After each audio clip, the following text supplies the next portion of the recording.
معزز سامعین گرامی قدر، سیرت النبی کے باب غزوہ تبوک کے حوالے سے استغفار کی چند باتیں آپ کے سامنے رکھ رہے تھے۔ گزشتہ خطبے میں ایک دو جملے ایسے آئے کہ جس کے حوالے سے بہت سے لوگوں نے استفسار کیا، اور اسی بات کو آگے بڑھائیں گے، اور انشاءاللہ دوبارہ آئندہ آنے والے خطبات میں غزوہ تبوک اور استغفار کے باب کی طرف بڑھیں گے۔ حالیہ دنوں میں جاری بحث میں بھی اس موضوع کی بڑی اہمیت ہے۔ وہ یہ ہے، موضوع بڑا آسان ہے لیکن عمل مفقود ہے۔ یا ایھا الذین آمنوا اطیعوا اللہ واطیعوا الرسول واولی الامر منکم فإن تنازعتم فی شیء فردوہ الی اللہ والرسول۔ اے ایمان والو، اللہ کی اطاعت کرو، رسول اللہ کی اطاعت کرو، اور اپنے مابین حاکم، علماء، معززین جو تم پہ اللہ تعالیٰ نے ولاۃ الامور مقرر کیا ان کی اطاعت کرو۔ فَإِن تَنَازَعْتُمْ فِي شَيْءٍ، اور اگر تمہارا ان کے مابین کسی بات کے اوپر اختلاف ہو جائے، تنازع پڑ جائے، آپس میں رائے کا اختلاف ہو جائے، فَرُدُّوهُ إِلَى اللَّهِ، تو اس کو لٹا دو کہاں پہ؟ اللہ کی طرف یا رسول اللہ کی طرف۔ ان کنتم تؤمنون باللہ والیوم الآخر، اگر تم اللہ کے اوپر اور قیامت کے دن کے اوپر یقین رکھتے ہو تو یہی تمہارے لیے بہتر ہے۔ ذالک خیر و احسن تاویلا، یہ سب سے بہترین اور بہترین تعویل ہے۔ اللہ نے کسی بات کو یہاں پہ مبہم نہیں چھوڑا۔ صحابہ کے مابین اختلاف کا ہو جانا اچنبے کی بات نہیں تھی، لیکن اختلاف کے ہو جانے کے بعد کیا یہ طرز عمل اختیار کیا جاتا تھا کہ ایک بات ابو بکر کی لے لی جائے، ایک بات عمر کی لے لی جائے؟ دونوں کی باتیں ٹھیک ہے جی، دونوں بہت بڑے جلیل القدر صحابہ ہیں، فقیہ ہیں، یہ بالعموم ہمارے معاشرے میں ایک چال چلن ہے۔ اس کی بات بھی ٹھیک ہے اور اس کی بات بھی ٹھیک ہے۔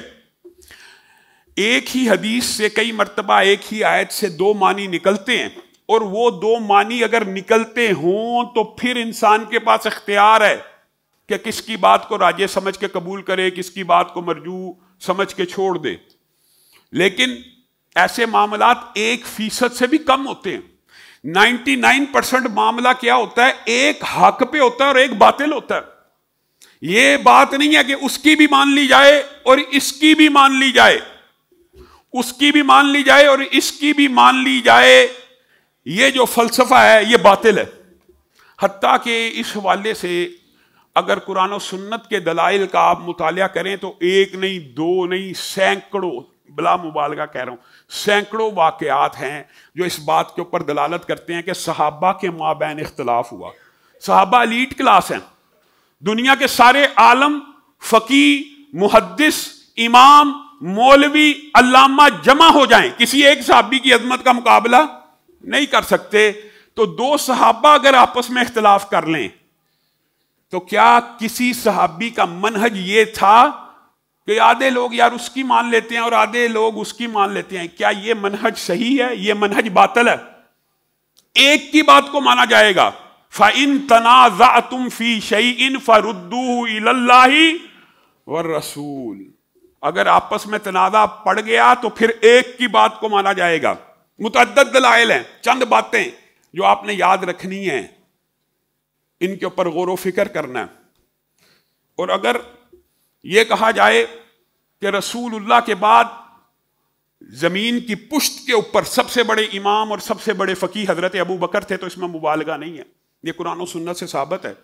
حضرت ابو بکر نے بھی، قرآن و سنت سے حضرت ابو بکر سے بڑا فقیہ کوئی نہیں ہے۔ حضرت ابو بکر نے فتویٰ دیا چور نے چوری کی ہے، ہاتھ کو کاٹنے کی بجائے پاؤں کو کاٹ دیا جائے۔ ایک ہاتھ کٹ چکا ہے، دوسرا ہاتھ کاٹیں گے تو استنجا کیسے کرے گا، پاکیزگی اور طہارت کیسے کرے گا؟ اس کے پاؤں کو کاٹ دیتے ہیں ہاتھ کے متبادل کے طور کے اوپر۔ حضرت عمر اٹھے اور انہوں نے کہا سنت الید، ابو بکر ہاتھ کو کاٹنا مدینے والے کی سنت ہے، آپ پاؤں کو کیسے کاٹ رہے ہیں؟